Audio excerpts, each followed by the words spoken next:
Hello everyone, I hope you're well. Here I've just got a bad case of cabin fever, I think like most people. And obviously because I can't come along to our monthly meeting to deliver the skynotes, I thought I'd make a short video to show you what you can see in the April night sky. And also, if you're on our mailing list, then I'll send out a copy of the sky notes so you can read those at your leisure. And eventually it will appear on our website as well. So I hope you enjoyed the little video, and I'll see you next time. These are the sky notes for April, and I thought I'd start with this interesting picture that David sent me from his trip to Spain recently. And at first sight you think, oh, this is a nice picture of a sunset with some sunbeams coming out, but in fact I was surprised that he told me the sun was directly behind him, and these rays actually go by the grand title of anti-crepuscular rays, and they're formed when you get sunbeams shining through holes in the cloud from the sun at sunset, and these beams go directly overhead and disappear into the distance, like the sides of a road disappearing into the distance and meeting at a point. So next time you're outside looking at a sunset, then make sure, if you see some sunbeams, to turn around and look in totally the opposite direction, because you might see this rare phenomenon. I was going to say don't bother looking at the sun because nothing's happening at the moment. There are no sunspots and it's very boring, but I've just had a look at it and there are a couple of really nice prominences on either side of the sun, which you can see in this picture. And also there's a tiny sunspot has just rotated into view. And the interesting thing with the sunspot is, again, it's got the right magnetic field orientation to be a spot from the next cycle, cycle 25. So hopefully that sunspot will continue to grow, so it will be more of a sight during the next couple of weeks. So please go out and be careful, of course, when you're looking at the sun. Project an image of the sun and see if you can see that new sunspot.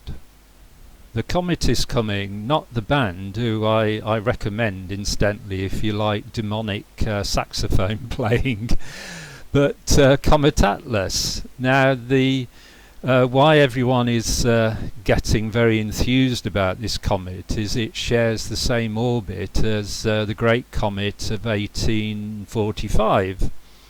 So we're hoping, and where have we heard that before, that we're going to have a really nice naked eye comet come the end of May. And this is a picture that Jeffrey sent me that shows its marvellous green colour, which is due to the light emitted from diatomic carbon. This chart shows the path of the comet throughout the next month. At the moment it's virtually overhead as it leaves the plough, and because it's so far north it's circumpolar, so you can see it any time of the night. And during the next month it brightens from about magnitude 8.5 to 5.5, so hopefully it should be visible to the naked eye at the end of the month. And it's on its way through Camelopardalis towards Perseus. As if we didn't have enough problems at the moment, there's an asteroid heading our way. But don't panic, because at closest approach it's still 16 times the distance of the moon from us. And this chart shows its path down past Leo, down towards Crater. At closest approach, which is on April the 29th, it's expected to reach about magnitude 10 to 11. So it should be visible in a large telescope. And I remember a few years back there was a similar object, and you could actually see it moving against the background of the stars in the eyepiece. But unfortunately for us, it will be very low down, so it'll be very difficult to observe. You think this is a close approach. Well, in 2079 it will be 4 times closer, but it's still at a relative safe distance for now. Now we turn to the planets, and if you saw my video about how to see Venus during daylight, you'll have seen this picture of it, which shows it was at about half phase. Well, it's gone past half phase now as Venus moves towards us, and during the next month its phase will gradually become more and more crescent-like, as shown in this simulated view. So on the left we've got what Venus looks like at the beginning of the month, so that's just past half phase, and then you can see how much its apparent diameter grows, so that by the 8th of May it looks considerably larger and considerably thinner. And Venus is of such a size that any small telescope will show the crescent phase, so it's worth going out, even with binoculars, that you should be able to see it. But you don't need a telescope to see Venus shine really brilliantly in the evening sky. And this is a picture I took of Venus with the crescent moon showing Earthshine, and above both of them the Pleiades cluster. Now every 8 years Venus goes in front of the Pleiades because of this fact that 13 orbits of Venus is more or less equal to 8 orbits of the Earth.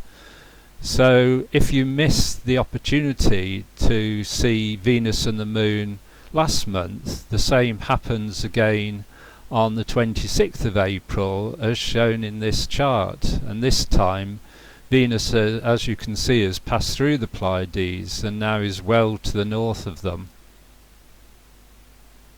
Unfortunately, to see the other visible planets means that you've got to get up early in the morning, because they're only visible for a couple of hours before dawn. And here I show Jupiter on the right, which is by far the brightest of the planets visible in the morning. Then you've got Saturn, which is a sort of fainter yellowy colour, and Mars, which of course is the red planet, so that tends to look sort of reddy orange in colour. And then on the left we've got Neptune, which is gradually drawing away from the Sun, but it's probably too low down in the morning to be able to see it yet. And this shows you the situation on the 15th of May when the Moon is near Saturn and Jupiter, so that might help you to find where Saturn is. And on the next day, on the 16th of May, the Moon has moved closer to Mars, so once again that might help you find where Mars is if you haven't seen it before. During the month the Earth gradually draws closer to Mars, so it appears slightly brighter and slightly larger, but as the months progress and we head towards the autumn, Mars will become really large and really bright, and it'll be a magnificent sight in the evening, and you'll easily, with any sort of telescope, be able to see the markings on it, so that's something to look forward to in the coming months. You go through 2 months without any meteor showers, and what happens? 2 come along at once. So the first one is the Lyrid meteor shower, and the peak is expected on the morning of the 22nd of April. Now the mornings are usually better for meteors because we're on the side of the Earth that's heading straight towards the meteor stream at that point. And these meteors come from the debris left behind by Comet Thatcher. No, not that one. This Thatcher was an American amateur astronomer who discovered Comet Thatcher from New York. And these meteors, they're not very prolific, there's only a handful an hour, but they're very fast, and some of them leave behind a trail, so it'd be worth getting out and having a look for those. After the Lyrids come the Eta Aquarids. Now the problem with the Eta Aquarids is that the radiant doesn't rise until the early hours of the morning, about a couple of hours before dawn. And this year it's even worse because the full moon is the day after. So I think this is going to be a difficult shower to observe. But the Eta Aquarids are interesting because the debris that produces the meteors came from the famous comet Halley, which we saw return to our skies, I think it was back in the 80s. So it's interesting for historical reasons, but I don't think it'll be a particularly good shower this year. I'll finish these sky notes by talking a little about the constellation of the month, which is Canis Venatici, and it's overhead at this time of year, and it hides under the handle of the plough. And its brightest star has got an interesting name because it's called Cor Caroli, or Charles's Heart, and it's named in the memory of King Charles I. And in fact it's a double star, and because the components are separated by about 19 seconds of arc, it's easily separated in a telescope. Another interesting star is called Y Canis Venaticorum, and if you look at it in binoculars, it's incredibly red. It's almost the reddest star in the sky, and it's a variable giant star, and it's unusual because its atmosphere contains a lot of carbon-13. Now, because the constellation lies away from the plane of the Milky Way, we can see a lot of galaxies in it, and the most famous is M51, and this picture shows a drawing of it made by the 3rd Earl of Ross using his giant 6-foot telescope, the Leviathan, from Burr Castle in Southern Ireland. And this was the first time that the true spiral nature of galaxies had been seen. Recently they've restored the telescope, and I went over there to see it, and you can see its construction in this picture. It's a huge tube, and it's held up with chains and ropes and all manner of things between two walls.